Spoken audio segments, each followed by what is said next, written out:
Hello! Medyo madilim na dito mga sangkay at kaya nag-ano ako ng ilaw at late na rin dumating yung aking mga orders.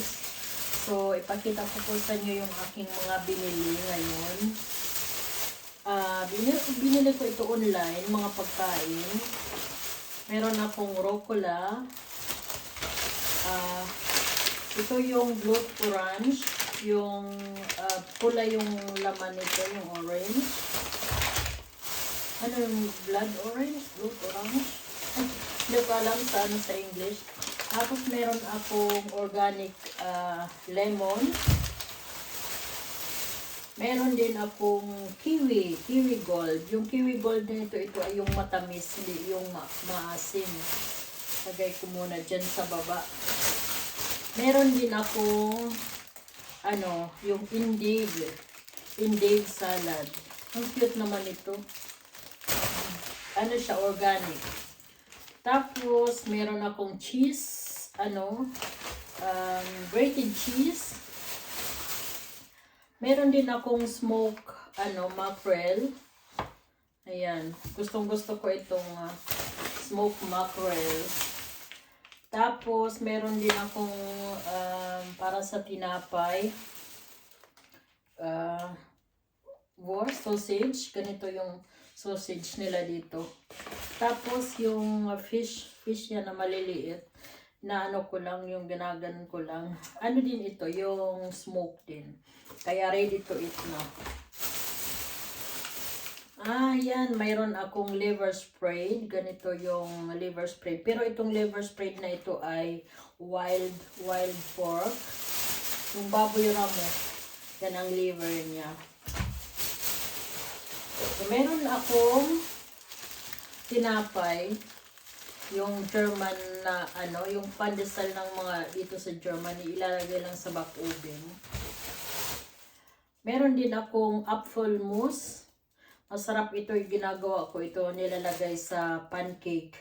Gustong gusto ito ng aking anak, yung pancake na lagyan ng apple mousse. Tapos, meron din akong cheese. Ayan, Gouda cheese. Gouda ba? Yeah, Gouda. Tapos, meron din akong tomatoes.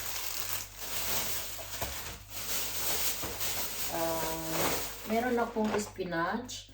Yung frozen na spinach. Meron akong fish station.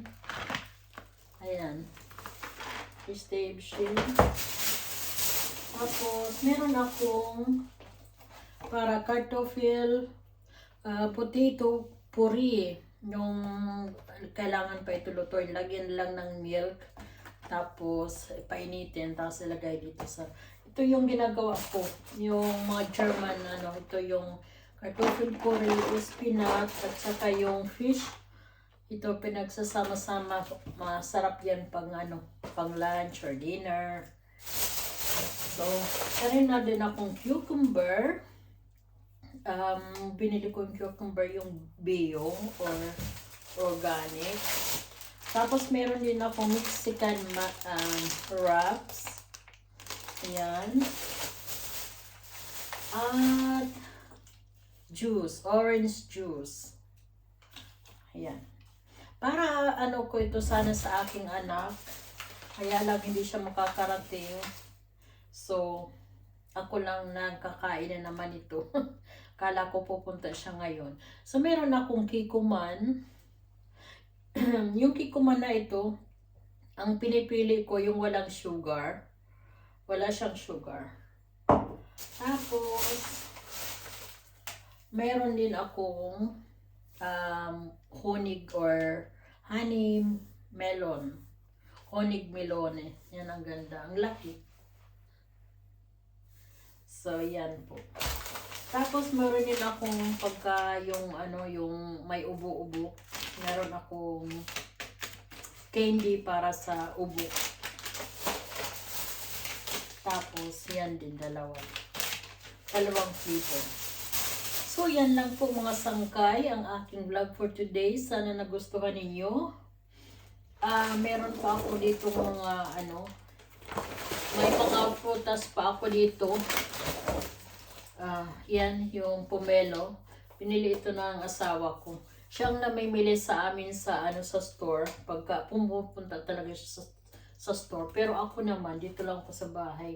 Hindi ako napunta sa store. At gusto ko rin sa inyo yan i-share sa inyo kung bakit hindi nyo ako makikita na namamalingki or lumalabas na mamimili ng mga pagkain. Hindi nyo pa ako nakita sa aking vlog kasi ipapaliwanag ko kung bakit. So yan, binili niya na may saging, meron avocado. Pinibilan niya ako ng avocado kasi paborito ko talaga ang avocado. Ang lalaki ng avocado, minsan maliliit yung mga avocado nila pero ngayon malalaki. Tapos meron din yung mandarin, yung maliliit na mandarin ang tawag nito, maliliit na orange. Tingnan niyo kung gaano kalaki. Ito malalaki yung binili ko, ito naman maliit Pero masarap ito siya, matamis. Matamis na konting sour lang. Tapos yung organic na kaya tingnan nyo kasi organic siya, hindi siya masyadong maganda. Kasi mas maganda daw yung hindi maganda pero organic kaysa sa naman sa maganda siya, malaki, pero hindi naman siya organic. So, ayan po, marami pa akong mga prutas kasi mahilig akong kumain itong mga prutas itong mga nakarang araw. So, totoo lang, hindi ako naging mahilig sa mga prutas pero ngayon kailangan ko na talaga, kailangan maraming mga fiber, salad, mga gulay, fish. Kung nakikita niyo dito, wala akong binili na mga karne.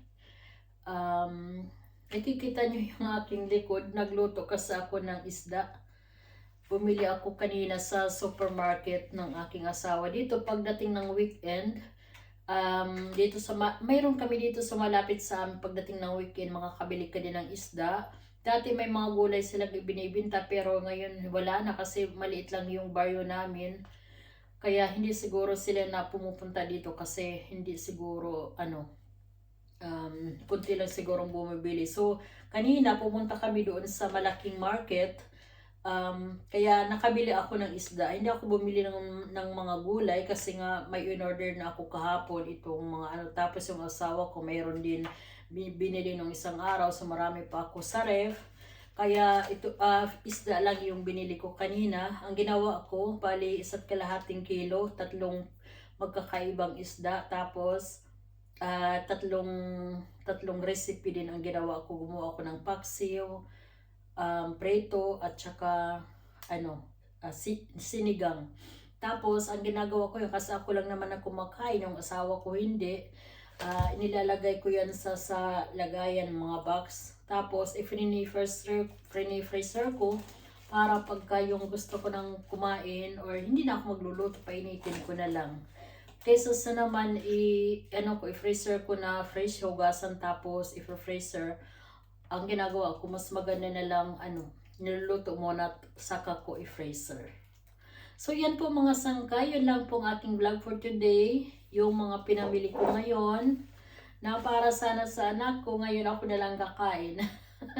Pero yung iba naman, hindi naman niya masisira. Ilagay ko sa freezer. Ito yung gusto kong sa anak ko. Kasi nung maliit pa siya, mahilig ito kainin. Ngayon, bihira na lang niya siya kumain ng mga ganito. Kaya surprise ko sana siya. Pero okay lang kasi hindi naman siya masisira. I-freezer ko lang siya.